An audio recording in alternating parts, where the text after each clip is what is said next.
warahmatullahi wabarakatuh. Waalaikumsalam warahmatullahi wabarakatuh. A'udzubillahi minasyaitonirrajim. Bismillahirrahmanirrahim. Alhamdulillahillazi hadana lihaza wa ma kunna linahtadiya laula an hadanallah. Asyhadu an la ilaha illallah wa asyhadu anna Muhammadan abduhu wa rasuluh. Amma ba'du. Yang terhormat Ibu Kepala Sekolah SD Negeri 29 Kota Pagar Alam, yang terhormat Bapak Ibu Guru SD Negeri 29 Pagar Alam, yang pertama dan paling utama, marilah kita memanjatkan rasa syukur kita atas kehadiran Allah Subhanahu wa Ta'ala, yang mana pada pagi menjelang siang ini kita masih dapat berkumpul di ruangan kantor SD Negeri 29 dalam keadaan sehat. Selawat beriring salam senantiasa kita sanjungkan kepada Nabi kita Muhammad Sallallahu Alaihi Wasallam beserta keluarganya, sahabatnya, dan insya Allah kita yang hadir di sini akan menjadi pengikut sunahnya di yaumil akhir nanti. Amin amin ya rabbal alamin. Bapak Ibu guru, pada kesempatan ini sebelum saya memaparkan budaya positif ini, terlebihnya saya memohon maaf karena di sini saya masih dalam tahap belajar. Jadi bukan berarti saya lebih dari Bapak Ibu guru ataupun menggurui, itu saya mohon maaf yang seikhlas-ikhlasnya. Di sini kita sama-sama belajar apa yang saya dapat selama mengikuti calon guru penggerak ini. Pada hari ini saya akan mencoba berbagi ilmu.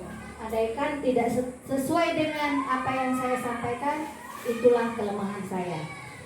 Baiklah, sebelum saya memaparkan budaya positif ini, mungkin di antara Bapak Ibu guru ini ada yang tahu tidak apa itu budaya positif? Coba, ada yang bisa? Iya. Kebiasaan yang baik, Bu. Kebiasaan yang baik, sikap yang baik. Bagus. Mungkin ada lagi yang bisa menjawab? Kebiasaan Ya. Kebiasaan. Ya, dari jawaban Bapak guru atau Ibu Tinti dan Ibu Irin tadi itu benar semua. Jadi di sini saya jelaskan, yaitu budaya positif itu adalah keyakinan, nilai-nilai keyakinan dan kebiasaan di sekolah yang berpihak pada murid agar murid berkembang menjadi pribadi yang kritis, bertanggung jawab. Itu. Adapun konsep dari inti budaya positif yaitu pertama yaitu perubahan paradigma belajar. Paradigma yaitu pandangan. Kemudian disiplin positif, nilai-nilai kebajikan, ada kebutuhan dasar manusia, motivasi perilaku manusia, posisi kontrol guru, keyakinan kelas, dan segitiga restitusi. Untuk yang pertama mengenai inti dari konsep budaya positif yaitu pembelajaran dengan paradigma baru. Coba, ada yang bisa kelihatan tidak itu tulisannya? Kelihatan, coba bacakan Ibu. Pembelajaran Ya, silakan. Pembelajaran dengan paradigma baru merupakan pembelajaran yang dirancang berdasarkan prinsip pembelajaran berdiferensiasi sehingga para peserta didik belajar sesuai dengan kebutuhan berdasarkan tahap perkembangan sesuai teori psikologi modern untuk mewujudkan profil pelajar Pancasila. Ya, dari situ kita dapat melihat sebagai guru bahwa berdiferensiasi kita belajar yaitu menuntun atau memberi keleluasaan apa yang dibutuhkan oleh peserta didik kita. Nah, pembelajaran ini yaitu ada kaitannya pada profil Pancasila. Adapun profil Pancasila yaitu yang sering kita nyanyikan itu ya. Coba kita nyanyi bersama-sama. 1, 2, 3. Belajar Pancasila, beriman dan bertakwa pada Tuhan Yang Esa, dan berakhlak mulia, berkebinekaan global, gotong royong mandiri, kreatif dan bernalar kritis. Nah, itulah pembelajaran berarti kita harus memberikan apa yang dibutuhkan oleh peserta didik kita. Jadi tidak ada lagi pembelajaran misalnya ya, diferensiasi ini kalau muridnya misalnya sukanya belajar bermain-main, jadi kita memberikan pembelajaran itu sambil bermain. Kalau dia misalnya sukanya pakai video, jadi kita belajarnya memakai video. Itu berarti kita sesuai kebutuhan anak masing-masing. Jadi sudah kita nyanyikan, itulah profil pelajar Pancasila. Ya, kemudian yang kedua tadi inti dari konsep budaya positif yaitu disiplin positif. Disiplin positif. Nah, di sini yaitu disiplin positif merupakan salah satu cara penerapan disiplin yang bertujuan untuk menumbuhkan kesadaran serta memberdayakan peserta didik tanpa imbalan, penghargaan, ancaman ataupun hukuman. Nah, kita sering sekali ya Bapak Ibu, kalau anak yang dapat juara dibawa di depan, seakan-akan itu istimewa, diberi piala, diberi piagam. Padahal itu menurut filosofi Keja Dewantara itu jangan sampai diistimewakannya. Kalau memang kita punya penghargaan, kalau bisa secara dengan diajak seperti itu, jangan di tempat siswa yang banyak atau di depan kelas. Karena apa? Karena siswa yang tidak mendapat juara tadi, dia akan membunuh karakternya. Jadi jangan pernah kita memberikan penghargaan yang istimewa di depan siswa-siswa yang lain. Kalau bisa kita ajak dengan empat mata atau ajak ke kantor seperti itu ya. Jadi itu hukuman ya, hukuman dalam pembelajaran filosofi kami dalam ini kita tidak boleh dianjurkan menghukum ya, gitu.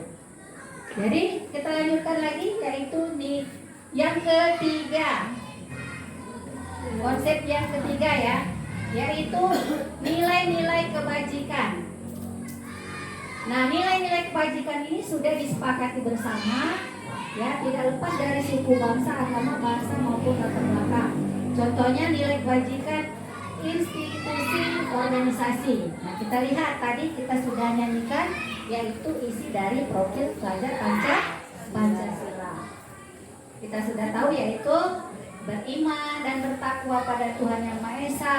Ya, otomatis kita ya, beriman artinya percaya kepada Tuhan Yang Maha Esa. Bahwa kita harus menerapkan pada siswa, harus punya keyakinan. Kemudian berakhlak mulia. Jadi siswa dituntun agar dia berusaha menjadi pribadi-pribadi yang baik, berakhlak mulia, sopan santun, ataupun mengarah ke arah yang lebih baik. Kemudian berkebinekaan global, gotong royong, mandiri, kreatif, dan bernalar kritis. Itulah profil pelajar Pancasila. Kemudian yaitu ada Ebo Primari atau program PYP. Itu ada toleransi, rasa hormat, integritas, mandiri, menghargai, ya, percaya diri dan komitmen. Kemudian ada keterampilan hidup, yaitu namanya sering kita sebut life skill. dapat dipercaya, luluh hati, pendengar yang aktif, tidak merendahkan orang lain, memberikan yang terbaik dari diri. Kemudian konsep inti yang keempat yaitu kebutuhan dasar manusia. Masih semangat Bapak Ibu Guru? Masih. Coba, siapa yang bisa memberi yel-yel? Atau SBK-nya ya? Siapa yang bisa? Iya.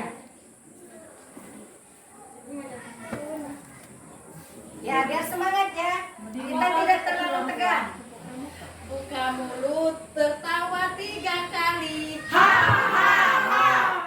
Buka mulut, tertawa 2 kali. Ha ha. Buka mulut, tertawa 1 kali. Ha.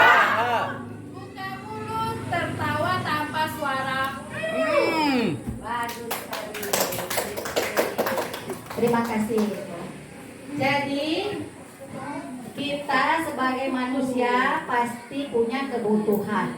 Kebutuhan kita yaitu apa saja kebutuhan dasar manusia, yaitu segala sesuatu yang kita lakukan untuk mendapatkan apa yang kita inginkan. Seluruh tindakan yang kita lakukan memiliki tujuan tertentu, dan semua usaha terbaik yang kita lakukan adalah dalam rangka agar kebutuhan dasar kita terpenuhi dengan baik. Jadi kita sebagai manusia pasti memiliki atau pasti punya kebutuhan. Kebutuhan tentunya tidak ada yang sama, berbeda-beda. Ini berikutnya yaitu yang kelima, kebutuhan dasar manusia. Yang pertama apa itu? Bertahan. Iya, bertahan hidup. Contohnya makanan, pakaian, tempat tinggal, keamanan, kesehatan. Itu kebutuhan bertahan hidup. Nanti ya. Kemudian ada kebutuhan kasih sayang dan rasa diterima. Apa itu? Coba kita lihat. Coba sebutkan bersama-sama apa yang kebutuhan kasih sayang dan rasa diterima. Ya, dipedulikan, berbagi, kerjasama, itu termasuk kebutuhan kasih sayang dan rasa diterima. Kemudian lagi, apalagi kebutuhan dasar manusia, yaitu penguasaan. Contohnya harga diri, keinginan untuk dianggap, memimpin, prestasi diakui. Nah, jadi itu adalah kebutuhan penguasaan. Kemudian kita juga punya kebutuhan kebebasan. Coba Bapak Ibu, mau gak terkekang? Tidak. Jelas tidak mau terkekang ya. Pasti kita harus memiliki kebebasan. Iya, sesuai dengan kurikulum merdeka ini ya. Kemudian kita lihat apa itu kebebasan? Yaitu mandiri, memiliki pilihan, mencoba hal baru, mampu mengendalikan arah dirinya. Nah, itu ya. Nah, dan yang kelima yaitu kesenangan. Manusia butuh senang, butuh berhappy-happy biar tidak penat. Apalagi kita sebagai guru dari pagi sampai sore siang ya, menghadapi anak didik yang berbagai macam karakternya. Contoh kesenangan yaitu ada bermain, humor, antusiasme, dan tertawa. Coba tertawa, coba sepuas-puasnya. Ayo. Kira-kira apa yang dirasakan? Ya, bagus sekali. Ya, itu. Nah, itu tadi ya. Kemudian ini ada motivasi perilaku manusia. Jadi kita perlu motivasi biar semangat. Motivasi ini terbagi atas dua. Ada motivasi ekstrinsik, ada motivasi intrinsik. Nah, yang ekstrinsik yaitu untuk menghindari ketidaknyamanan hukuman.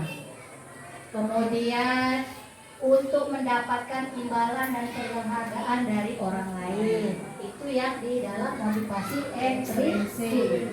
Kemudian untuk motivasi intrinsik yaitu untuk menjadi orang yang mereka inginkan dan menghargai diri sendiri dengan nilai-nilai yang mereka percaya.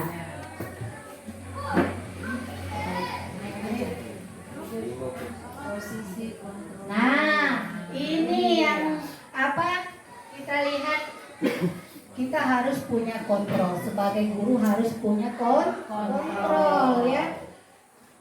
Misalnya contoh, ya, ada anak itu memegang sesuatu di kepala tangannya. Kira-kira Bapak Ibu, kalau dia tidak mau membuka, bisa tidak Bapak Ibu memaksa anak tersebut membuka kepala tangannya? Ayo, bisa tidak?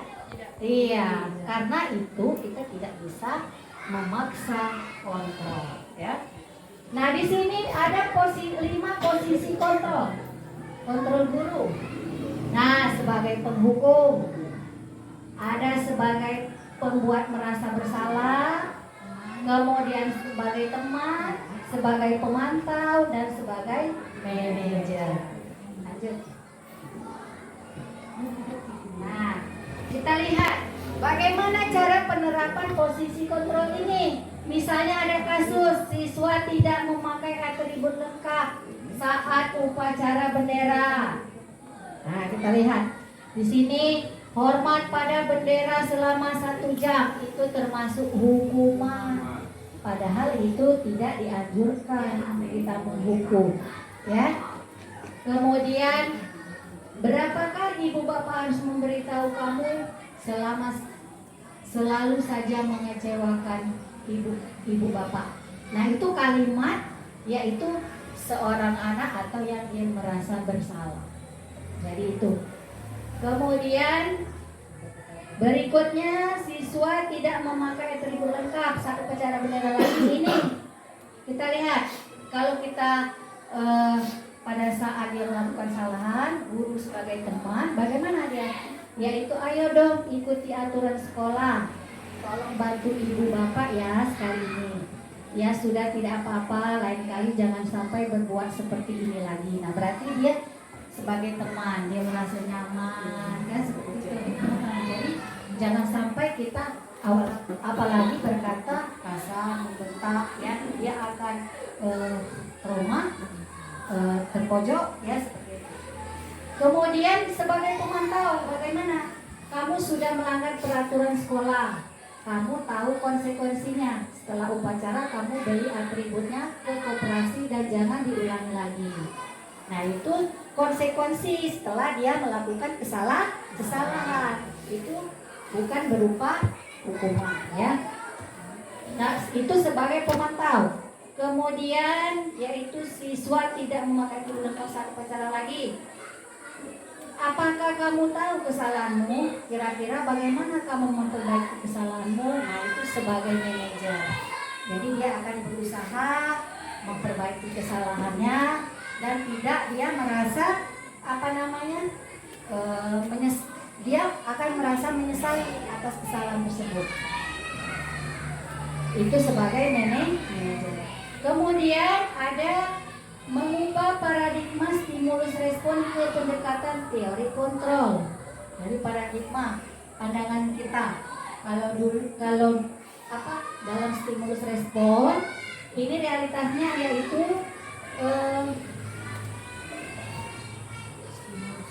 kebutuhan kita semua. Realitas kebutuhan kita sama. Itu kalau stimulus respon. Padahal kalau di teori kontrol bahwa realitas kebutuhan itu tidak sama, berbeda. Nah, itulah pandangan antara paradigma stimulus dengan teori kontrol. Kemudian semua orang pada stimulus respon, semua orang melihat hal yang sama. Nah, setelah kita belajar teori kontrol ini, bahwa setiap orang memiliki pemikiran yang berbeda. Kita rasakan kan? Tidak akan mungkin dua orang saja, pasti pemikirannya berbeda-beda. Jadi kita harus mengarah ke depan yang arah lebih baik lagi. Berikutnya. Ya, kayaknya ini belajarnya jangan tegang ya, harus semangat. Boleh memberi tanggapan apa-apa ini ya mengenai budaya positif ini. Baiklah, ini kita lanjut miskonsepsi tentang teori kontrol. Ada ilusi guru mengontrol murid, ilusi bahwa semua penguatan positif, efektif dan bermanfaat. Ada juga ilusi bahwa kritik dan membuat rasa bersalah mampu menguatkan karakter. Tadi ya, seperti tadi. Jadi kalau dia carilah kata-kata seorang manajer atau sebagai teman. Ya, jangan sebagai pembuku. Ilusi bahwa orang dewasa berhak memaksa. Nah itu, kira-kira kalau orang dewasa berhak tidak memaksa. Walaupun ini anak kecil, saya berpuasa, saya berhak. Kira-kira itu termasuk tidak itu?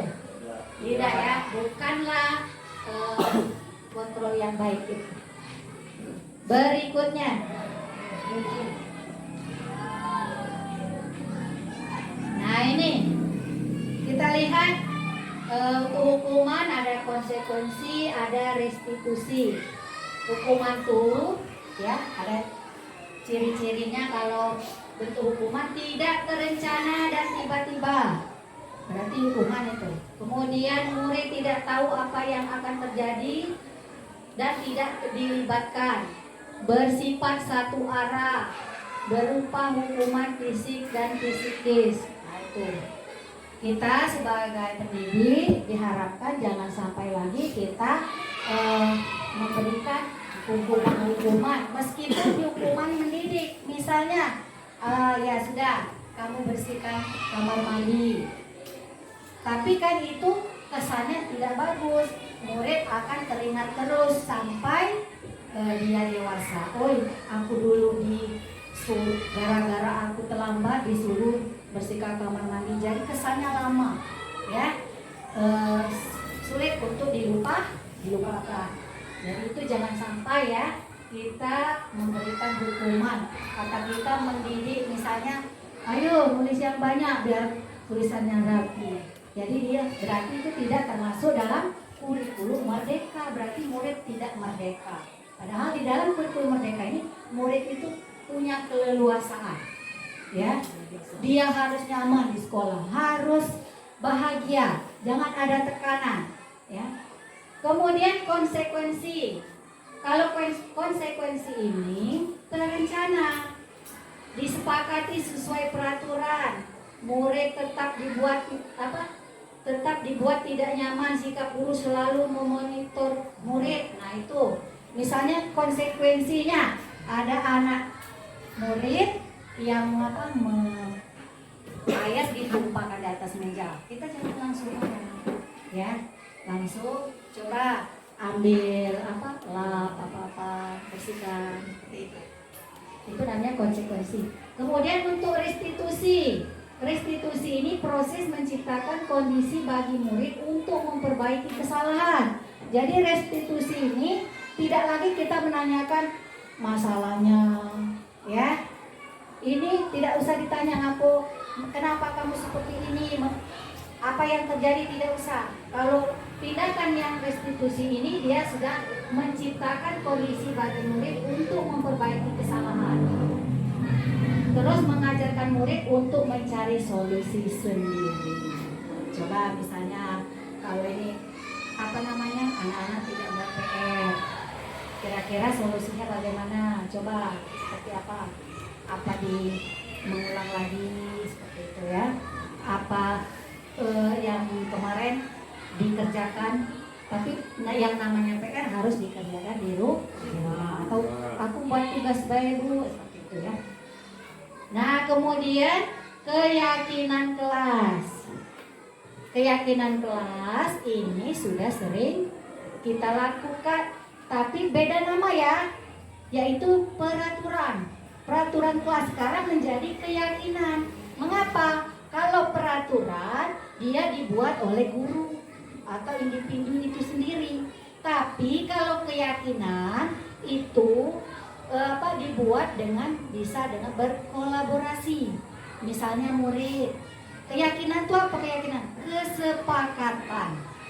Nah, misalnya di kelas, ayo anak-anak disuruh membuat kesepakatan. Misalnya datang tepat waktu. Silakan beda-beda dia. Setelah jawaban anak-anak tadi kan berbeda-beda dia kan. Nah, itu namanya kesepakatan. Tapi kalau peraturan dibuat oleh individu itu sendiri, tidak berkolaborasi. Itu bedanya ya. Itulah keyakinan. Kemudian bagaimana cara pembentukan keyakinan kelas? Nah, jadi kita buat keyakinan kelas atau kesepakatan kelas. Bagaimana? Dia bersifat abstrak, berupa pernyataan universal, dibuat dalam pernyataan positif, sedikit saja agar mudah diingat, sesuai dengan kondisi kelas dan sekolah sehingga mudah diterapkan. Semua warga sekolah, warga kelas dilibatkan saat membuat keyakinan kelas. Nah, itulah bedanya. Kita sering mendengarkan peraturan, disiplin, tata tertib kan. Kalau sekarang diganti menjadi keyakinan, biar dia lebih terperinci, seperti itu ya. Kemudian segitiga restitusi. Coba Pak Nopan bacakan.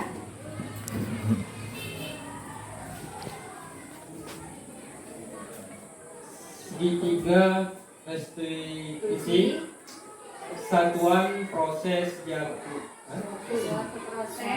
suatu proses dialog yang dijalankan oleh guru agar dapat menghasilkan murid yang mandiri dan bertanggung jawab. Nah, itulah restitusi. Jadi dialog, percakapan antara guru dan murid agar murid itu menghasilkan murid yang mandiri dan bertanggung jawab. Itulah restitusi tadi, bukan cari kesalahannya lagi, bukan apa ya, tapi dia sudah menjadikan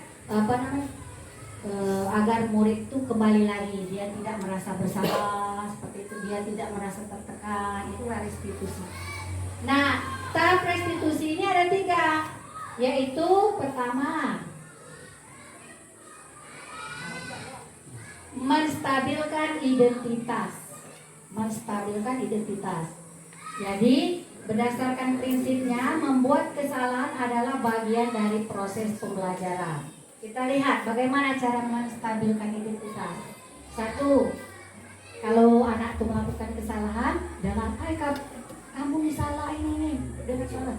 Cukup dengan berbuat, kita jawab sudah, misalnya berbuat salah itu wajar, misalnya ya. Kemudian tidak ada manusia yang sempurna, itu kata-kata kita ya.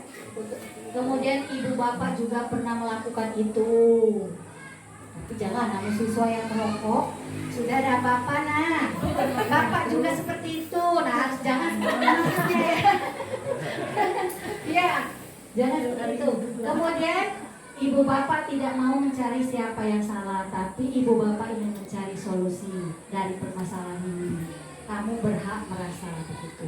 Nah, itulah kalau kita menstabilkan identitas pada saat siswa melakukan kesalahan. Berikutnya, kedua yaitu validasi tindakan yang salah. Berdasarkan prinsip setiap perilaku berupaya memenuhi suatu kebutuhan tertentu. Nah, bagaimana validasi tindakan yang salah?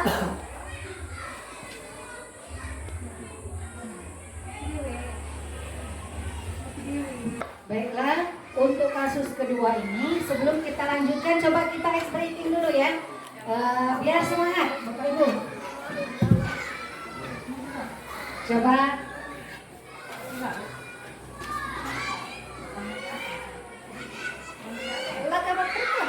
Ya. Nah, baiklah Bapak Ibu guru, biar kita lebih semangat, tidak tegar ya, kita ice breaking sejenak. Ayo. Siap ya, berdiri semua. 1, 2, 3. Tangannya ke kanan digerak-gerakkan, tangannya ke kiri digerak-gerakkan, tangannya ke depan digerak-gerakkan, tangannya disilang, jempol digoyang.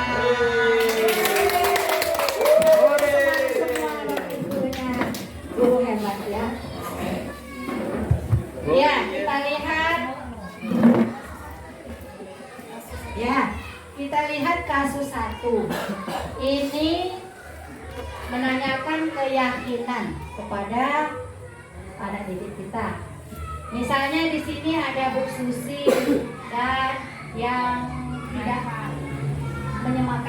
tidak mensepakati keyakinan yaitu Repal. Pagi Repal, pagi Bu.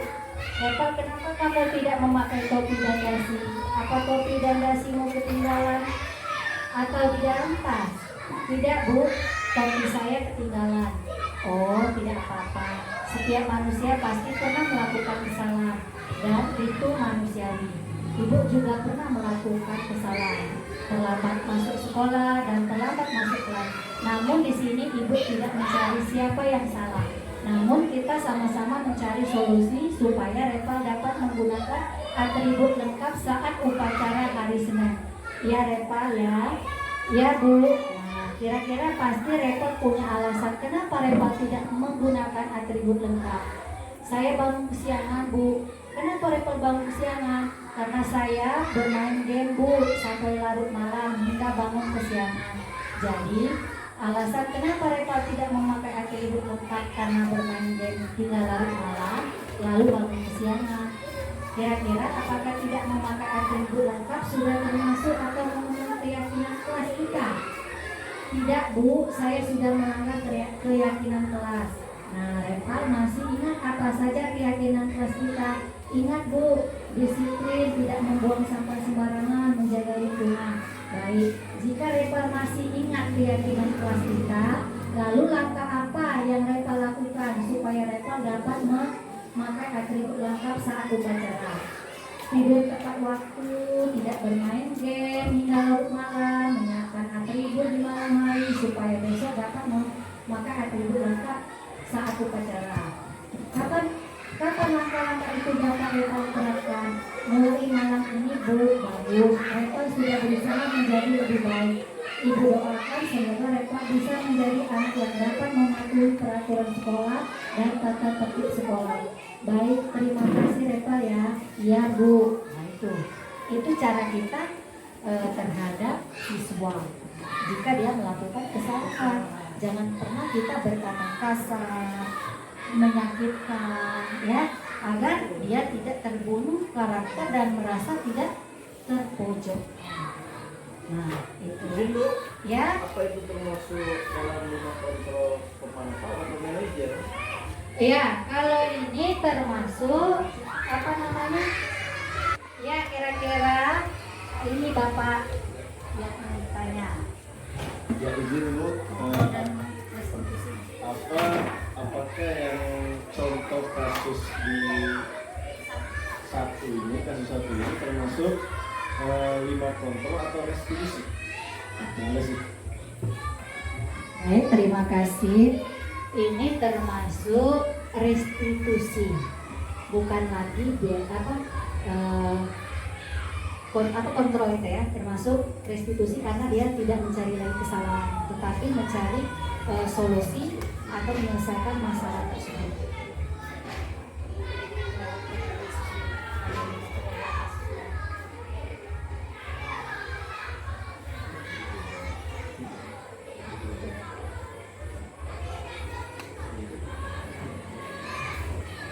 Ya, demikianlah Bapak Ibu Guru pada hari ini.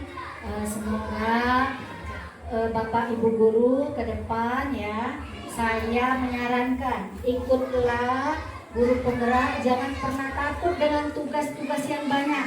Tugas-tugas guru penggerak ini terstruktur, waktunya pun tidak bersamaan ya. Jadi dia dalam 1 minggu mungkin berapa ya. Jangan pernah takut.